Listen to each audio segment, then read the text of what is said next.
Welcome to the Corner House Chronicles podcast. We are excited to share this journey with you. If you like what you hear and you'd be interested in supporting us, check out our Patreon page. The link will be in the show notes. Welcome back, everybody. This is John. As always, I'm here with Aaron, and we're the Corner House Chronicles. Sorry for the delay. We had some technical difficulties with episode 3. Unfortunately, we'll never hear it. Single button. Yep, one single button we didn't press to activate the microphones. It was a rookie mistake. Easy to do. Bush League. Yep. Ironically, the button has a microphone on it. That's what pissed me off more than anything, right? There is a button that you're supposed to press, and it has a mic on it. And We did all the recording, and then we sat down to listen to it just to make sure everything sounded good. And as soon as we heard it, we both looked at that microphone button and went, oh, God. Yep. How could we do that? How did we make that mistake? So we didn't make it this time. We made sure we hit the button, and we are here, and you are there, and welcome to what we are doing. So anything been blowing you away in the news and entertainment industry? Everything blows me away these days in news and entertainment industry. Those are some industries that are under quite the scrutiny lately. Things are funny, right? When you talk about the sports world, no matter what sport you're talking about, there's always going to be controversy. There's always going to be those actors, those characters that stand out, right? Fighting's a good one. Always a good one. You got Conor McGregor. Conor McGregor is a lightning rod. He's a walking newspaper. That guy writes his own articles. What, last podcast we were talking about him jumping up on the cage and celebrating, or was that the first one? That was the first one, yeah. Yeah, when Dave was here. That's right. We were talking, that was the night we watched a UFC event on the computer, remember? Yeah. Yep. So the podcast would have sounded horrible because we were paying attention to a computer monitor the whole time. Yeah, we were giving a lot of props to radio personalities that we know, and like Drew and Mike used to always do it. Yep. Like, you listen to sports channels, they're sitting there watching games and talking. And I don't know how they do it. I got sucked in that night. practice. I know. We both just slowly turned our heads and watched as the silence fell across the table. Yep. So there's quite a few things going on with Conor McGregor that I've heard. Probably the most recent because, not the most recent, but the most interesting because me and you have been talking about him in boxing, and I told you he wouldn't box again. I was adamant. Yep. I felt otherwise. Yes, you did. And I still do. And now on MMA Junkie, I saw that there's an article that Manny Pacquiao says that they're already in talks for McGregor boxing match. McGregor versus Pacquiao. They're going to box each other. Is he just going to be like the legend fighter now? All the guys come out of retirement to fight Conor McGregor. He's like the Ken Shamrock of the boxing world. So, yeah, Pacquiao, he's the only boxer to win championships in 8 divisions. And he says there's already talks beginning to have a boxing match with McGregor in April. That's when his duties as a senator in the Philippines are done. I was going to say, I thought he was a politician. He has been for quite some time, right? Yeah. It's been a few years now that he's been a politician in the Philippines. So does that mean he's not going to seek re-election just to go fight McGregor? I would make that part of my campaign. All right. Like, watch me go beat up the Irish guy, right? Go Philippines. Our people will win, you know? That could be a hell of a campaign trail. Because you think about, they're going to do the exact same thing they did with Mayweather with the, if they box each other, right? If they sign the contracts, they're going to do the 3 or 4 press conferences where they get up there and McGregor will do his whole bit where he talks about them, and, you know, Pacquiao will do what he does. I don't know what he does in press conferences. He can't be too exciting. I don't know. He's get up there and debate him or something. His big thing is he's like, if we can negotiate it, I have no problem. And he said it is okay with both of us, as if they've already talked personally. Oh, I believe it. Like I told you, I think McGregor, as soon as he started the McGregor promotions, which is what boxers, you know, that's what they do. They promote their own fights, essentially. Thanks to Mayweather. I mean, he kind of created that, right? There was Don King, and then Mayweather came along and was like, screw you, I'll do this myself. Right. You take too much. I want it all. I'm sure there's boxers in there that have done it that I'm missing because I never really followed the sport. Like, I've liked a couple of boxers and I've watched a couple of fights, but nothing to keep my interest over MMA these last 10 to 15 years.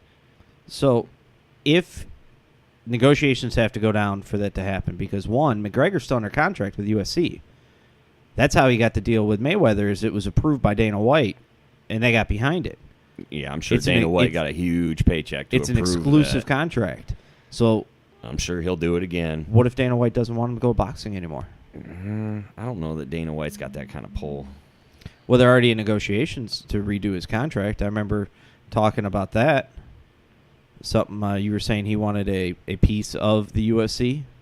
That was the article that I read somewhere on the internet. I can't remember where it was a headline somewhere that Conor McGregor wanted to come back and fight in the UFC and defend his title and or fight Diaz a third time. Right. Because that's the money fight that everybody wants to see. Absolutely. Those two. You know, he wanted a slice of the ownership, I believe, was the article I was reading. Of the UFC. Yeah, like the promotion money of the company or something. Okay, so Maybe. not like ownership of the company. Right, because the UFC has all their promoters, right? Right. I think he wanted McGregor Promotions Involved in it, maybe. That makes sense. That's what Mayweather Maybe. does. He's trying to do the Mayweather thing in the UFC. That's what I'm saying. Yeah, Okay. This is what led me to believe that McGregor would go right to boxing, because boxing isn't as popular, and if he can be the guy to resurrect the sport, so to say, as far as the public is concerned, because you always have the diehard fans that are always going to pay and watch and,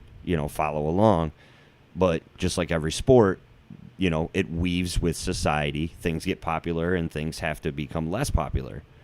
So when MMA gains momentum and climbs the mountain, boxing falls back, A lot of people look at it like, hey, man, let the guys use their legs. Right. So they watch kickboxing or, whatever they can get their hands on. UFC, Bellator, things like that. Do you think Pacquiao could beat McGregor? I have to believe that McGregor's got at least, a foot and a half taller than I don't know. I'd have to Pacquiao? look that up. I don't know their builds and reaches and Yeah, and the such. tail of the tape would be I mean, interesting for that fight. Pacquiao just fought June, July, somewhere back in there against some Australian. Really? Yeah. Huh. So he fought. So he was still on the Philippine Senate? Is that what it is? The Senate? Some kind of government position, yeah. I'm not sure exactly how they do their setup over there. Yeah, he fought Senator. last July. He lost a controversial unanimous decision to Australian Jeff Horn in Australia. So it was a money grab, maybe? I don't know. Campaign funds? Campaign funds. Pacquiao's got... He's like, hey, listen, Hillary does it one way, I do it another. Yeah, I still get the money.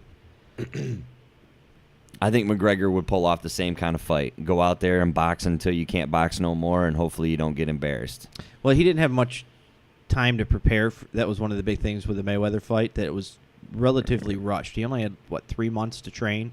Yeah, but that's because dedicated. they took all that time to go promote it. They didn't have to do that. You didn't need 4 huge Right, mega but press conferences. But he wasn't training for boxing, like straight-out boxing. He was keeping his MMA regimen, because that wasn't going to be done, because Mayweather kept teasing him, and then finally Mayweather came through. Yeah. And that's it was probably a lot of... Well, yeah, but there's boxing. different... I mean, because you could see he got gassed out. Yeah, which is weird because that's only 18 minutes of fighting. Because it was about 6 rounds before he started to gas.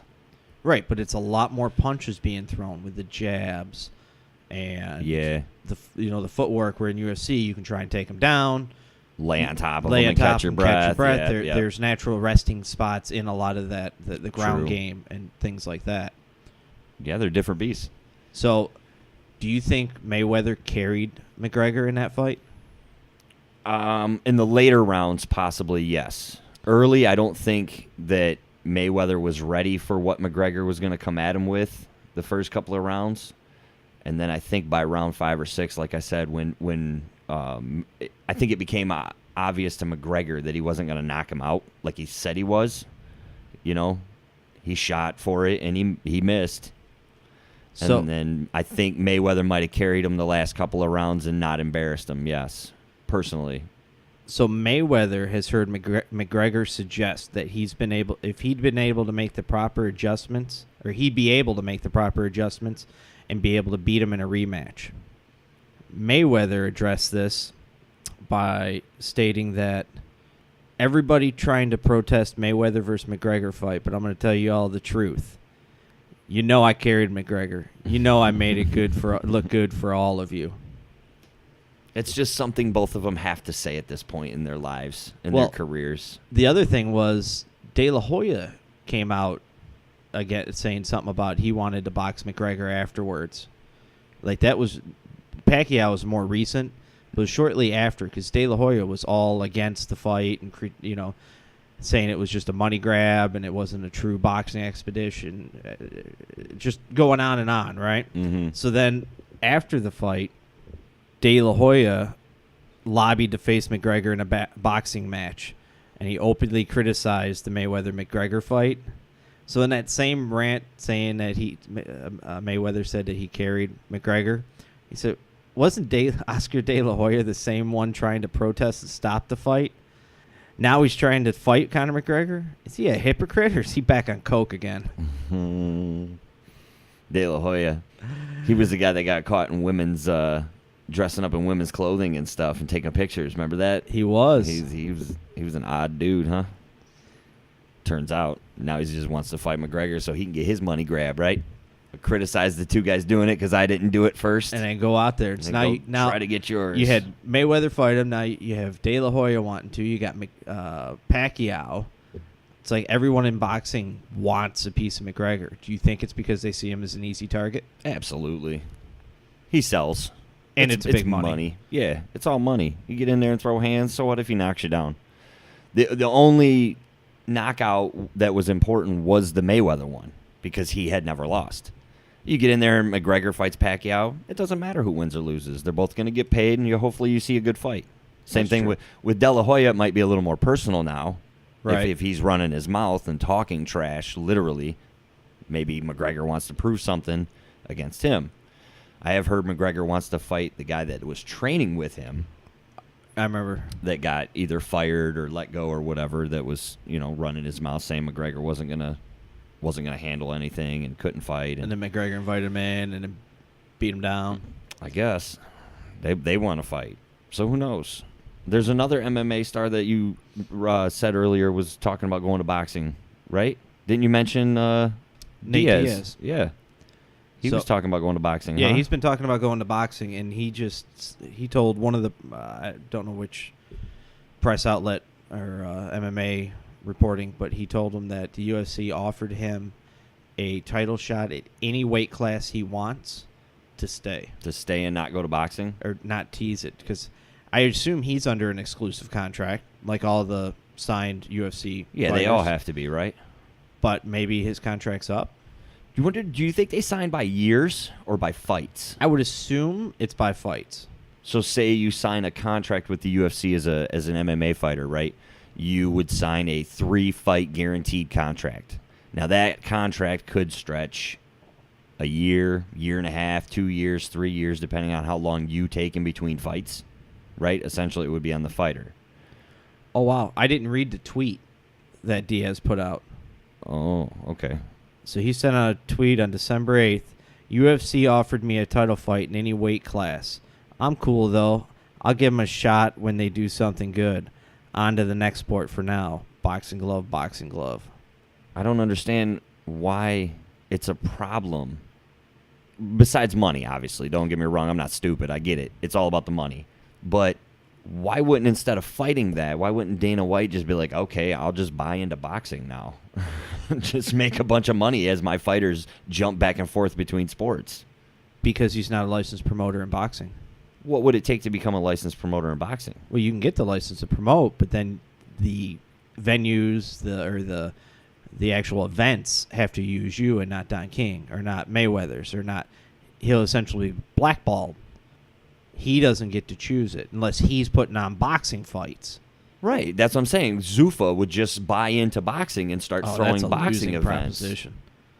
Yeah, not if their fighters are the ones fighting in the events. They're still going to draw the viewership. Nate Diaz, he has already acquired a license to box in the state of California. Already applied in Nevada. Good. I say good, man. I think that they should be allowed to fight in both, personally. I don't see why you should have to choose one or the other. Not only that, once you get the license to go box and you're still negotiating with the UFC, Yeah. That gives you a little bit more. Nice bargaining chip. Absolutely. I can walk out there and do this anytime. But the thing is, can he draw that amount of money boxing?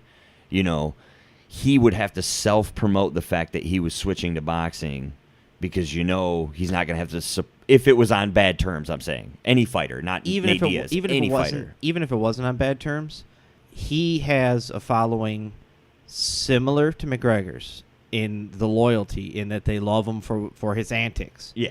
And a lot of the actual buy rates they were saying for the Mayweather fight were only that large because they drew so many UFC fans. Because it eclipsed anything boxing seen, and I don't think anyone's ever seen that many buy rates. And they were saying a lot of it's because of all the UFC's fans that buy the UFC because they're every month and they're used to it, and they all went out for this big thing, right? Yeah. So even if Diaz goes over there, the buy rates are still going to be big because people still know what Diaz is like. And they're like, wait, you're giving this guy, it's just a straight throwdown fight? He doesn't have to be worried about being taken down? Think about how much shit talking. He's going to be the Rocky. He's going to be in there literally letting people punch him. Yeah, but he won't. Half of his game won't even be. He won't. Diaz is known to stop and flip you off in the middle of the fight. Boom. There's my middle finger in your face. You can't do that with a boxing glove on. Oh, there's still ways to taunt boxing. There is ways to taunt, but I think that it will lose some of its luster as far as his antics in the octagon are concerned. It'll lose a little bit, but once he's into the ring. Once he starts kicking people's asses and they're like, oh, or even shit. doing his antics in there, which boxing hasn't seen. I mean, outside of movies, I can't think of. I mean, there's no major fighter that I can think of other than Mayweather that was like taunts and stuff. That taunts and puts on a show. Mm-hmm. I don't know enough about boxing to say anything. Not since, back when we watched Tyson and Holyfield and stuff like that. So that's what I'm saying is he could rejuvenate a lot of that, and that's a lot of things boxing fans haven't seen, especially young ones. If he doesn't go and he stays in UFC, the big thing is the trilogy. Everyone wants him to fight McGregor, right? Yeah. Do you think McGregor will even be around? What if he's going to boxing to fight McGregor? What if McGregor gets assassinated? Oh, yeah, with the hit out on his head, right? There's a hit out on him for $900,000. He punched the wrong guy in the face in a bar or something, right? Allegedly. Punched a mafioso. Yeah. I don't know. Like I said, I didn't believe that story when I first heard that one either. I thought it was just something they made up to drum up some attention, to keep him relevant, to keep his name popular, in people's heads. And so that way when he does decide to fight again, soon, hopefully, whether it be boxing or MMA, boom, he'll have all this intrigue. Maybe could be why he punched that guy in the face in that fight. Could too. be. I mean, we talked a little about this in the Lost episode. Mm-hmm. So a lot of the things you were referencing, like I said, are not out there. Yeah. But I remember you talking about Brendan Schaub.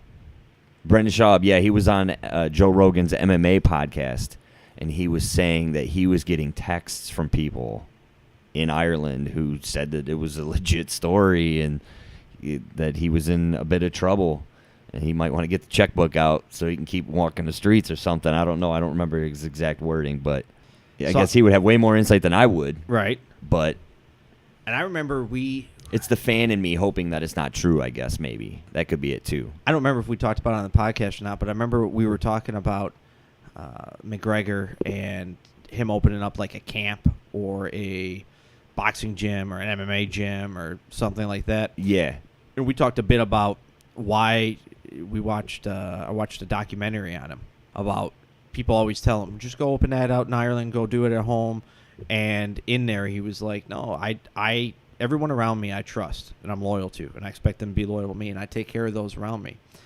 And when I grew up over there on the streets, and when I was having tough times, I'd go into the gym and they took care of me. They helped me, they trained me, and it just helped me get through. Family away from home. And it was thing. like that was my fighting family. That was the beginning of it. So why would I go over there and take away their livelihood to open up my own gym, my own camp, and take away their whole livelihood? That wouldn't be respectful for them. Let them do their thing. I'm on to bigger things. His best bet would just be to invest money into those gyms to help him. So what if the reason he really doesn't open it up is because it's mob owned? It could be, I guess, over there, huh? I don't know. I've never been Everyone's to Ireland. Like, you should just go put him out of business. Just open up your own. And he's like, no, yeah, no, I enjoy living. It's all good. I know those guys, and I'm not going to do that. That could be it. It's logical. So many little stories starting to come together now. Yeah, I haven't read anything much on the alleged hit on his head, the contract. Like it hasn't been part of the news cycle. You been on his Instagram? I follow him on Instagram. He's posted a couple of pictures. It's hard to tell where he's at in the pictures. Did it say a little location underneath? It might have. I really wasn't paying that much attention, to be honest with you. So good you could contribute so much. Well, you caught me on one off thing. It's because this is empty. What is this? This, tonight, we are drinking Detroit Dwarf, the legendary Nain Rogue Lager. It is a tasty beer out of Detroit Brewing Company, a traditional German-style alt beer. I've never heard of alt beer. I didn't know that was a phrase. I'm kind of worried that I'm going to be associated with the alt-right or alt-left of America now because I'm drinking alt beer. Where does it say alt beer? The very last line on the side over here when you read. All right. It's the very last line. It says, "It is our pride and pleasure to provide you with one of the finest alt beers brewed in the United States." It's a tasty beer. I like it. So, I don't see that on mine. What do you mean you don't see it? It's the same label. Right there. That's the spot. Right there? Yeah. Read the last line. Read the last. Oh, yeah. Okay, now I see. Okay. Well, He's there, folks. He's with us. I caught up. So it says the finest alt beer, but I think that has something to do with, at the very bottom, it says traditional German style. Alt beer, but it's spelled B-I-E-R, and it's all one word. Right. That has to be some German reference. That one, but the other way they put A-L-T. Maybe that's shorthand, and then like abbreviation. B-E-E-R. No, it's two different words. It's no. Are you sure? No, I'm not sure, and you'll probably prove me wrong, and that's okay. Alt beer is a style of beer brewed in the historical region of Westphalia, the city in Germany. Its name comes from it being top fermented, an older method than the bottom fermented of other lager beers. So it's just a process. You said in Germany? That's Yeah. what that said?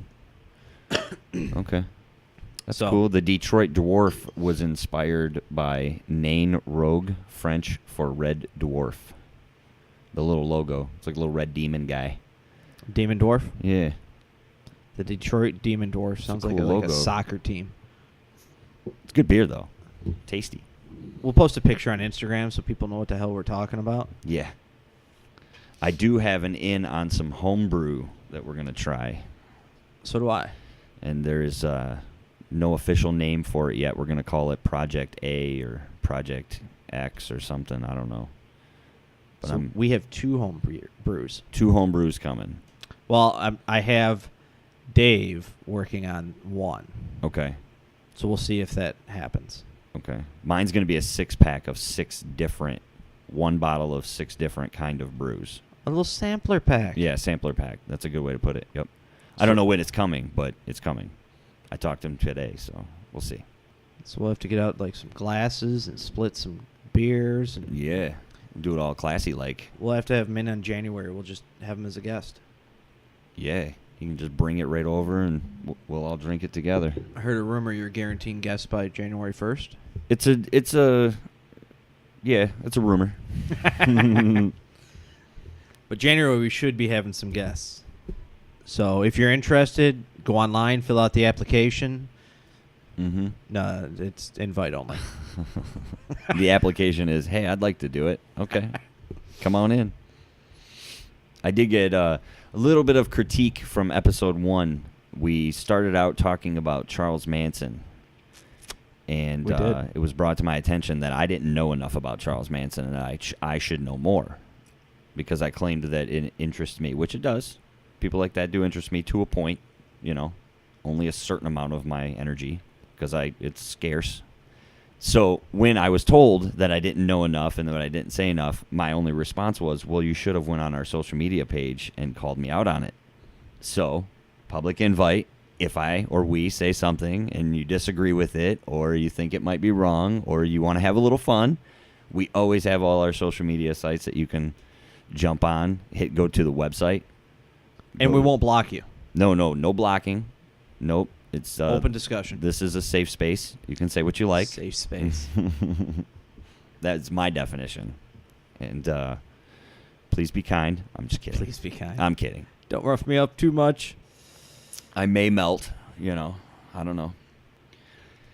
So speaking of the lost episode, we talked about something that was I know what you're going to say. Yeah. Yeah. We're going to talk about movie remakes.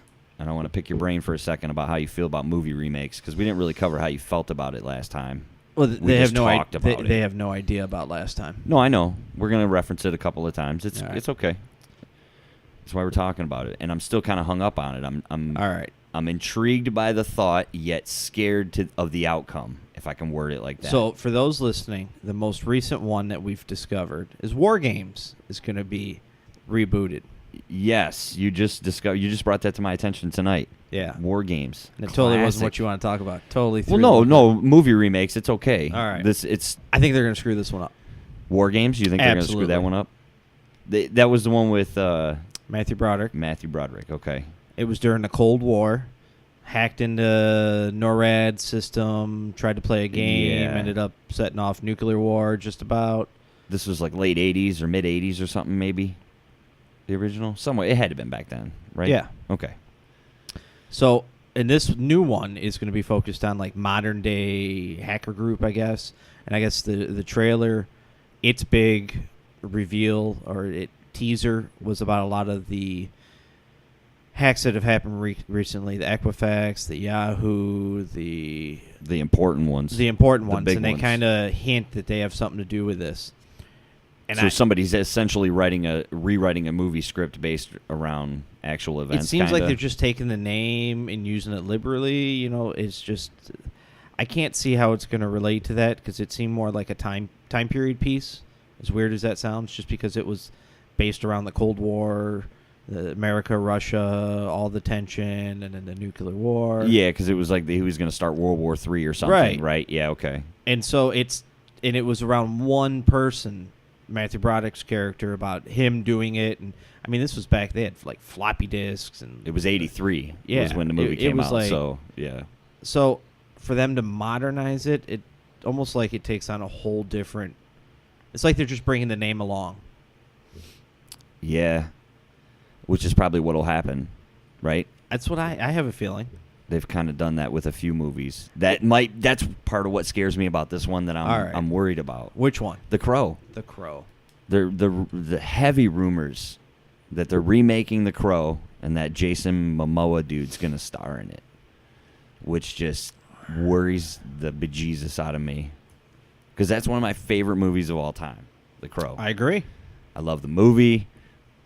Everybody loved the soundtrack. Killer soundtrack to this day. You can press play, start to finish. Great soundtrack. It was one of maybe the only soundtrack that legitimately had big name bands of the time. Now, a lot of them had a few big name bands, but this was like the whole soundtrack. Yeah, and you could press play, and every song you could picture the part of the movie, And the music was so important to the scenes. Yep.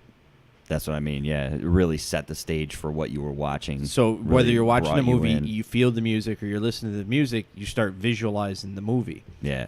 I love the movie. It was a great movie. It had it was in Detroit. It was dark. It was gritty. It was just a really great movie. And Brandon Lee played the role, He kind of played it really well He to the gave point where everything to that role. Literally, yes. But what scares me is this Jason Momoa guy. He's what, He's a big dude. He's huge. He's a big dude. How do you make the villains equal to a guy that size who is set out on desperate vengeance? Brock Lesnar. So you're gonna have a series of Brock Lesnar villains? I mean, now it's almost like a superhero movie now. That's what I'm worried about. They're gonna turn him into a comic book. Yeah, 'cause not a comic book character, because he is. A superhero Right. or something, right? Aquaman. Something like that. Yeah. Yeah. So, Brandon Lee was I guess, normal. He wasn't muscular. He was toned. Yeah, he was an average fit, sized dude. but yeah. he was average. So Right. he could play off the artist, the disparate artist, and just the everyday. Where I agree. I mean, that guy flexes and like shirts rip, right? It's hard to picture him just playing an average dude. It's just now. If you see, I follow him on Instagram and different things like that. Yeah, this is nothing against him personally. Well, his Instagram is Pride of Gypsies, right? And he looks like a very just fun-loving, casual guy. I see him on some of the pictures from the red carpet with different things, and like everyone's in a nice suit, and he's walking up in leather pants, biker chain, shirt open, and just messing with people. Yeah, like blue jeans and a sport coat. And just messing with people, having a good old time, just living life. Now, if I picture him playing something like himself, that fun-loving, good-hearted person who gets wronged and killed and has to come back for vengeance, it's believable. Yes. Right? You can see it happening. Yes. The one thing I'll tell you about that Jason Momoa is one of the things on Instagram that I thought was the coolest was, I don't know where he was, but somewhere over in Europe. Show him over there. He's drinking a big-ass beer at a hatchet or axe-throwing gallery. Just whipping sharp objects around the room. Big old pieces of, cut tree and stuff. Yeah. And he slams a little bit of the beer, chucks an axe, it hits there, drinking, having a good time. I'm like, that's a crazy place to go hang out and drink. That would be a cool spot right there. Right. It's bad enough you drink and play darts. Hey, you missed the board here and there. Now you're going to get hammered throwing hatchets. The guy's just stumbling across the room. Tooraloo, funk. That's funny. I hope he doesn't screw the movie up. It does depend on who directs it. It does depend on who writes the script, and I hope that the people that are doing that right now, that are having those meetings, that are writing that script, I hope they don't screw it up, man. So look at another aspect of it. We say the music of the movie was so important, and who'd you have? You had The Cure, Rage, Rollins Band, Henry Rollins Band, Stone Temple Pilots, STP. Helmet, Pantera. Was Deftones on there? No, they were the second one. They were in the second one. All They were right. in the movie. That's Right. the only thing that saved the They Crow did not City save of the Angels. movie, no. Yeah, it That did. movie- No, No, that was horrible. it wasn't as bad as all the other Crow movies that were made after. It set the precedents. The what? Uh-huh. Yeah, nice try. So, who would you get for the soundtrack nowadays? Oh.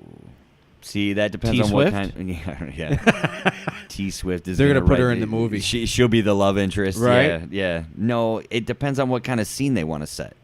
If they want to shoot it dark like the original Crow, and I would personally, if I was doing a soundtrack, I would go back and dig up old good music for it. So you wouldn't. I would make it a timepiece as far as the soundtrack is So concerned. when The Crow came out, because I was always bad at timelines of the music and naming Yeah, stuff, it was like '94. those weren't all those relatively recent songs? Oh yeah, most I of mean- them. Most of them you only get on that soundtrack. They weren't on Right, the other albums. They made them for that. Yeah, I mean the song could have been already recorded years ago, but they were Right. like, "Hey, we need a song for this soundtrack." Boom, there it is. So then for the new movie, you would just have them go pull out stuff, or would you get bands and say, "Hey, we need a new song"? if it was possible, I would get bands and ask them for new music. What bands would you look at nowadays? Ooh, for the Crow. Foo Fighters? Probably. You could get a couple of Foo Fighters songs to choose from. I would definitely go with Deftones, obviously. Yeah, I all right. think I would throw a Clutch song in there somewhere. Okay. Nice meaty fight scene or a car chase. Clutch has some good music. The Offspring for a car scene. Bad Habit. I'd get that song in there for sure. That But would still, amp it up. If you're pulling those are what songs from the 90s, or would you have them all those bands rewrite a new song just for the movie? If it were possible and they would all be willing, I'd ask them to rewrite new music for the movie. I think that'd be a cool idea. Do any soundtracks do that nowadays? Probably not. The score. Oh yeah, but that's the different than soundtrack- going out and get individual. Because if you have a Children's 10, 12, movies do it. They'll write the soundtrack based on the movie. Trolls, whatever all the other new movies that the kids are watching. That's Right. the one mine's hooked on. So that's what I'm watching. that would be interesting. Because they don't even sell soundtracks anymore because everyone just buys the song they want off iTunes or whatever. Yeah, it's got to be a pretty important movie wherever you buy CDs now. I know 2 spots. That's 2 more than me. I mean, you have like Best Buy and Target and places like that, Oh, Walmart, yeah, that's but true, they that's just true. have that one little section of CDs. You know, Yeah. that's it. And only the popular ones get the new release section.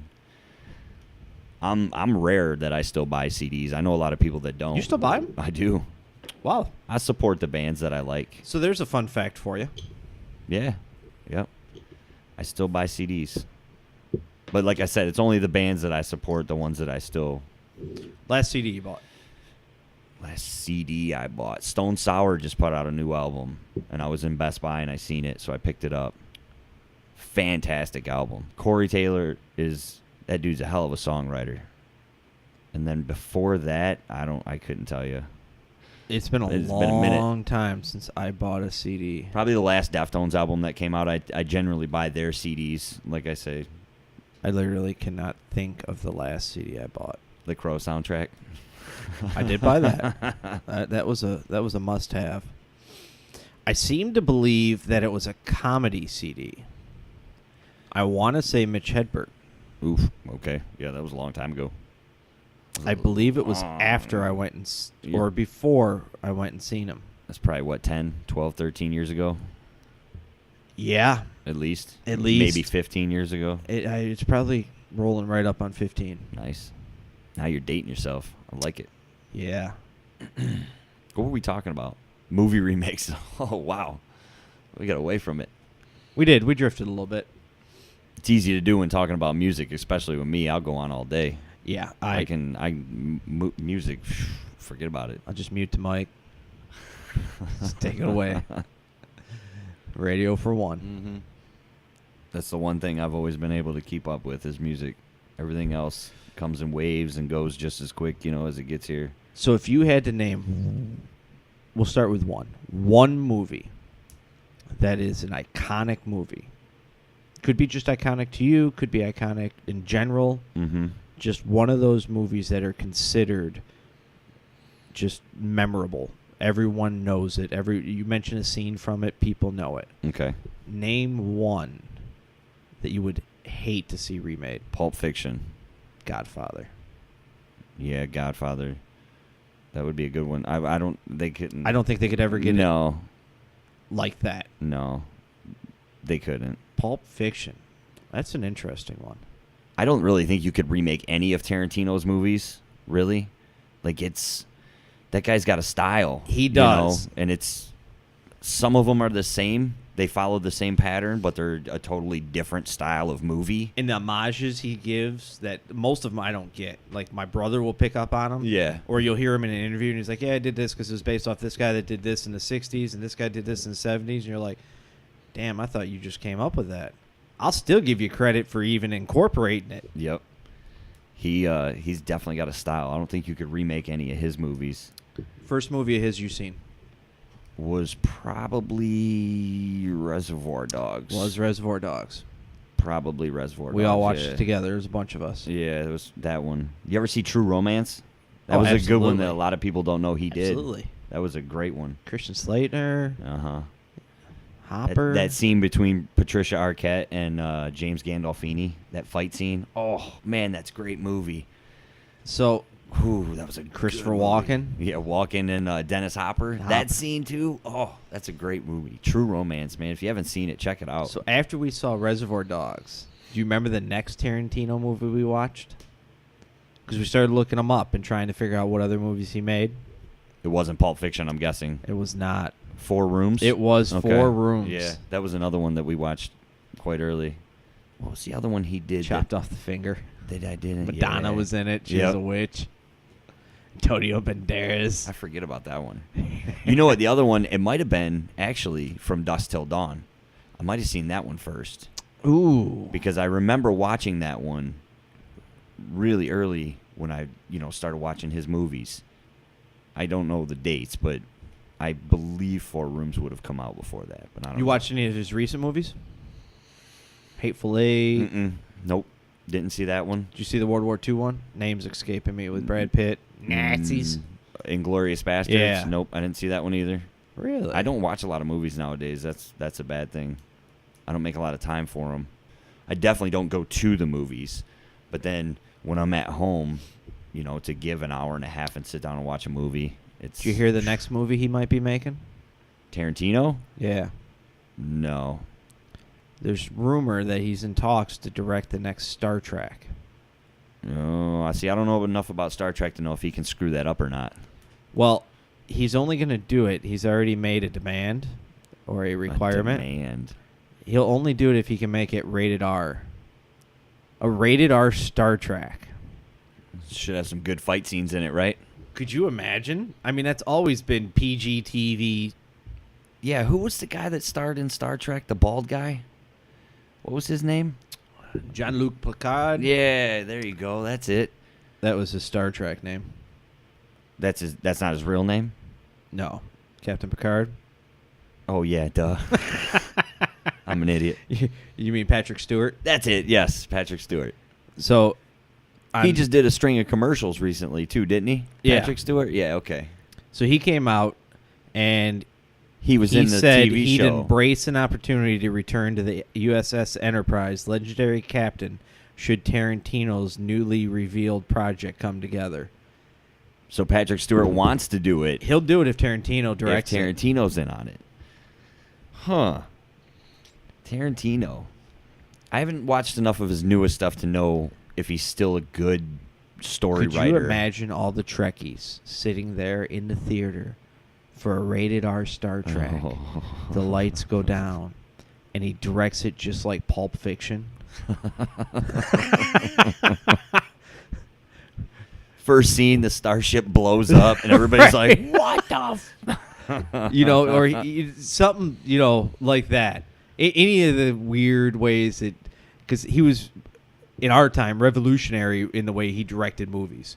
We didn't see many movies like that. Yeah, no, not like that. Not the you way got he Reservoir did it. Dogs, where the story, you have to put the story together. Pulp Fiction was the same way. Yep. That was the extreme. Natural Born Killers. He didn't do Natural Born Killers. He didn't? No. God. No, he... No, that was not Oliver Stone. Okay. Sorry, Stone. Giving credit where credit wasn't due. Yeah. But any of those that have the really weird cuts, you tell a bit of the story here, bounce to this part, and you kind of got to piece it back together. Could you imagine? Their heads would explode. Probably. Maybe that's what he wants. Just get rid of a bunch of Trekkie fans. He's a Star Wars kind of guy, right? Or what's the other one that was on TV, that Star Trek, and then you had... It was always Trekkies versus Star Wars versus Star Trek. Is that what it was? Yeah. Okay. All right. I could see him doing something like having... oh, yeah. It'd probably be crazy. He'll do some crazy shit just to mess with them. He'd have like some CGI creature that has James Earl Jones' voice. He'd have Matt Hamill play a character over here. Just with a little bit He'd of just face cast paint all on the or something. Yep. all the Star Wars characters in there. He'd have Mr. Blonde and Mr. Pink come out aboard the Enterprise. I don't know how... I'm sure he'd respect it. I would hope so. It's weird to think about him doing a remake story. A lot of his movies are remakes as a whole movie, but he takes pieces and homages of certain scenes and different things and puts them all together. But for him to take an established franchise, that's what was kind of odd. But it's new. It's something he hasn't done. It's a challenge. Who was the last guy that did Star Trek movie? Well, there's been, 2 recent ones? Yeah, Was it J.J. Abrams Yeah. did the first one, I I think. think he did the second one, too. Did he? Okay. Pretty sure. I don't watch him. I don't know. I was never a big Star Trek or Star Wars fan. They made the 2 newer ones more like an action kind of thing. And then the second one ended with like a time change like a teaser issue thing or something. Well, like they kind of went like Spock came back in time to help them, so there's 2 Spocks in the same place, but it opened up a whole change to allow a new story arc. Mm-hmm. Exactly. Yeah, there you go. We were thinking about movie remakes last time, and for the life of us, we just blanked. We couldn't come up with any good or bad ones, except for there was one. Now I can't think of the one that we kept referencing, but man, it dawned on me after that was like the Red Dawn. They redid Red Dawn. I forgot about that one, which I didn't even see the new one. You didn't see a new one? No, I didn't want to because the first one was so good. I'll tell you what. It's the same thing I didn't watch Ghostbusters. That was the one we kept talking about. The new Red Dawn, you are so lucky you have not seen it. Is it that bad? It's that bad. Okay.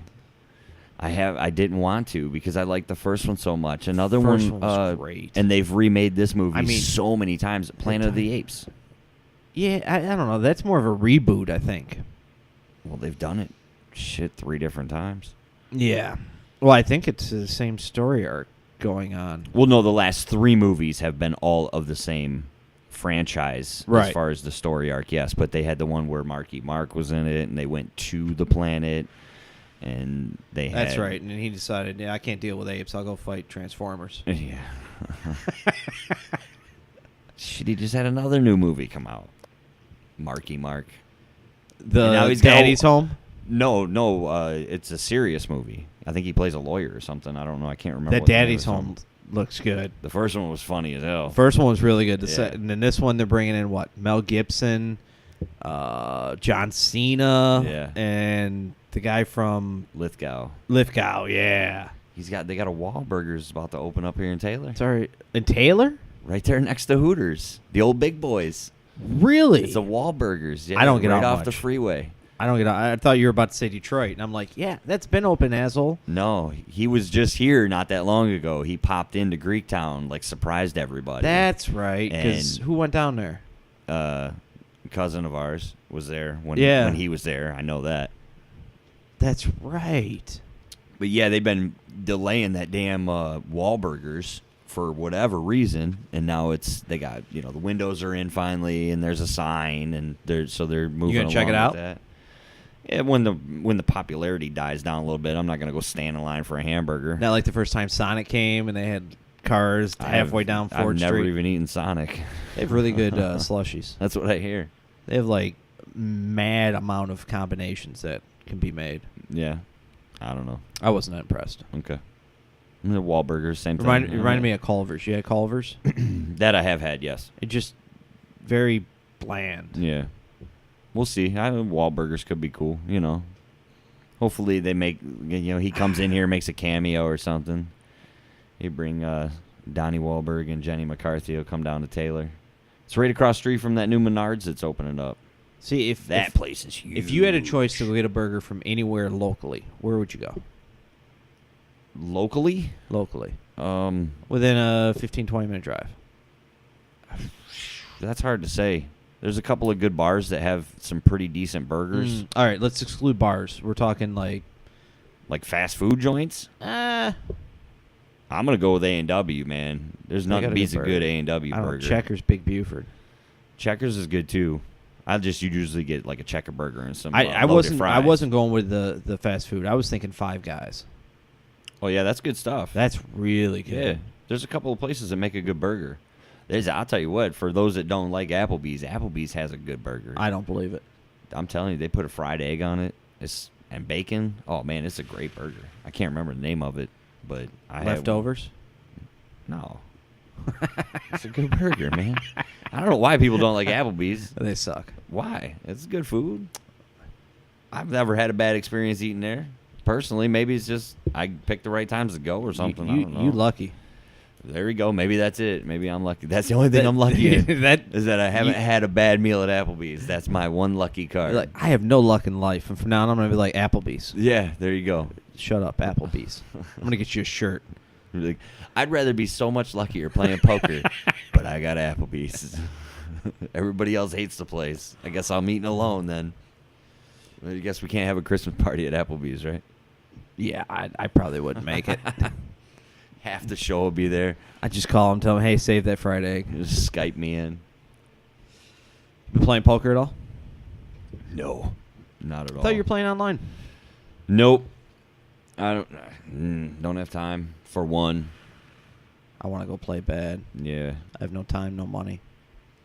Spending it all at the movie theater. If anyone listening would like to hear us talk about poker stories, subscribe to our Patreon. Yeah. They're like fish stories. We'll either upgrade the show, or we'll go play cards and really try and upgrade the show. There was a good run where we played cards quite a bit, and now it's just too hard to get a game. Beginning of the year, you told me you were getting the band back together. I wanted to. I really did. I tried. There's not enough people that'll come play on a regular basis, you know. This is true. It's easier just to throw a cash game and have everybody so they can buy in, come and go as they please. You know, that tournament stuff, that's all day. That's an investment. It is. The big problem I think a lot we had was the downward fall of the charity poker industry in Michigan. We were playing pretty heavily at a couple of different spots. At a couple of them until we found out a couple of shenanigans were going on, some collusion. I'll tell you what, there was a couple of them rooms were extremely vague and sketchy. Extremely. And I was all against it because obviously we have a couple casinos down in Detroit, up in Mount Pleasant, and a couple other places, and their lobby really forced Michigan to crack down on the charity, claiming all the vagueness and the sketchiness out there. I was really against it because it was a great way to go locally to play for a lot less money, because theirs were half the cost of going to the casino. You didn't have to drive downtown. You didn't have to deal with any of that. And when they first started, they were all pretty much on the up and up. And then, like anything, once you start realizing you can get away with this and get away with that, get away with this, you catch wind that somebody else is, poking holes in the system. They do. And now, shoot, they got it all messed up. I miss it. There's still a couple of rooms operational around here. They're only a couple of days a week. That's the thing. And it's probably a lot of the same people that have been going since, because there was a while where a couple of them poker rooms you would walk in and 80% of the faces you saw there, last night or a couple of nights ago or a week ago. Well, they found it a lot easier to make money there than going downtown and fighting all the other grinders. Yeah, and the thing that always bothered me about it was that the casino would lobby against it when the casino clearly makes way more money on everything else, slot machines, roulette wheel, blackjack, beer, refreshments, different shit like that. I didn't think the poker room mattered as much. I guess you take away from the refreshments because the people aren't there in the poker room. I think anytime you start trying to dabble in their business, they're just like, no. Like the slot machines are like the window shopping while you're waiting for your poker tournament or your seat at the poker table. You might go throw a 20 or a 50 in a slot machine, right? Right. Okay, so they're losing money, but I don't think it's enough money to complain about it like they did. I really wish the downtown casinos would have gotten some of the, at the time when it was kind of booming, some of the big tours, some World Series events or some World Poker Tours or stuff like that. Did we ever get a Heartland Poker in Detroit? Yeah. Did we? Greektown had one? They still get them. Do they? Okay. Yeah. I know that, what's the one down in Ohio? Hollywood? That sounds right. They get quite a few bigger tournaments going in there. I know a couple of people that regular those tournaments. One guy goes out to like Indiana to play too. It's profitable if you know what you're doing. That's that tournament poker though, right? The hardest thing I ever found with poker was deciding which one I wanted to be, because it's way too hard to be both tournament and cash player. Two different worlds. Exactly. And the hardest part I found was which world did I want to focus playing poker. Tournaments, you have one entry fee, and you get to play for hopefully an extended period of time. And when you win big. When you win. But your wins are a lot more infrequent. Where in cash games, it's a slow and steady kind of thing where you grind out small wins, small wins, small wins. Yep. And you're constantly making money. Yep. Is the idea behind it. It's tough for me. I used to get bored really easy. That's a huge problem. In tournament or cash, you only sit there so long throwing cards away and watching everybody else play with poker chips before you're like, I want to do this. I want in. I'll make something happen. Mm-hmm. Then you're going to get a hot dog. Yeah, I'll be on the rail. I'll never forget that time I went with your brother to Greektown on a Sunday morning and we played. It was I can't remember what the buy-in was, but it was a pretty hefty buy-in. And I ended up taking second place. And I just remember cashing all that money out at the little, the cage over there, and just like, man, I could feel all the eyes staring at me, and woo. It was one of them feelings like, we can get the hell out of here. Pocket full of money in downtown, Luckily, it was the middle of the day on Sunday when we walked out of the casino, so. Yeah, we had some decent scores there. I won a tournament down there. Pocket deuces. With deuces? With deuces. You ever hit a royal flush? Absolutely. You've hit one? Yeah. I've only hit one. I've hit 3. And it was in our old home game tournament that we used to play. I hit one in our old home game tournament when we first started doing it. With the pinochle deck? No. I hit one, and it was when everyone was just learning the game.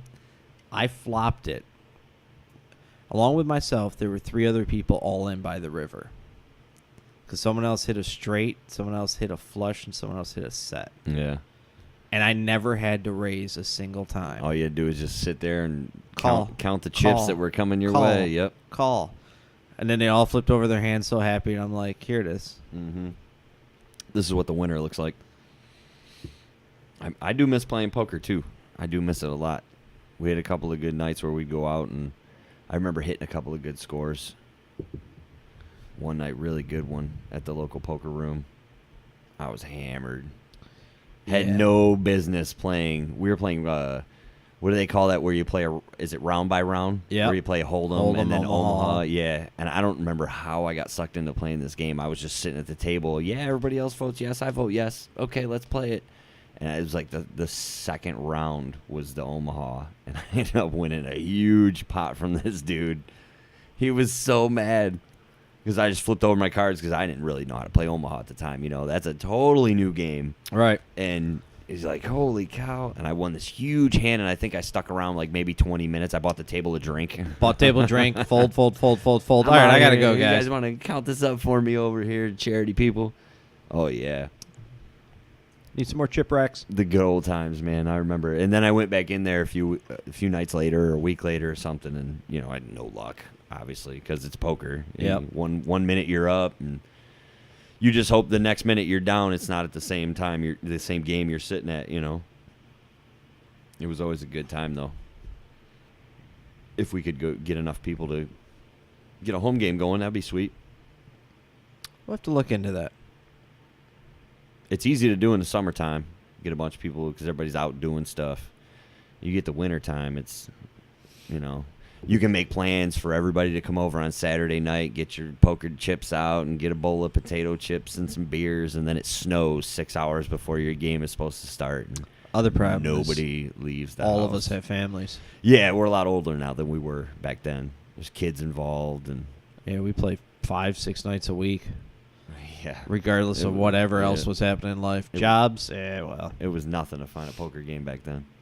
Miss the good old days. Just got to start new good old days. Right. Which is what we're doing here.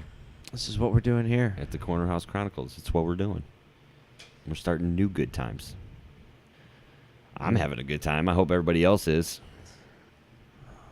If only we could go back then. If Doc Brown would show up in his time machine right now and be like, what do you want to do? Like, I want to go back and play poker. Genie pops out of the bottle. Guarantee you one wish, flux capacitor. That's it. Done. That's why I got it tattooed on my shoulder. So if I ever get the chance to go back in time, I got that missing piece. Got the blueprints right there. It'd be the whole blueprint right there, tattooed on my shoulder. I'm ready to go back and play some poker. All right. So looking at this, we're right around an hour. We've had a critique that we shouldn't go over an hour. You just gave us an hour of your time. Thank you. Yeah, thank you very much. We're humbled. So if you do want to reach out to us, interact, give us some feedback, some critiques, show topics. Tell me how much about Charles Manson I didn't know. Right. Then you can reach out to us on our Facebook page, Corner House Chronicles. Twitter is at Corner HC Podcast. Instagram, CHC_podcast. You can send us an email if you want. We might read it. CornerhouseChronicles@gmail. No, we will read it. We might respond. There you go. But you can find all that, everything else, at our website, chcpodcast.com. If you like what you hear, we'd love some support. You can look us up on Patreon. And we're just hoping that you enjoy what we're putting out there, because we're going to keep putting it out there. Yeah, it's still going to come out. So we're going to show you no matter if you want to see it or not. So thanks for listening. We'll see you next time. Have a good night.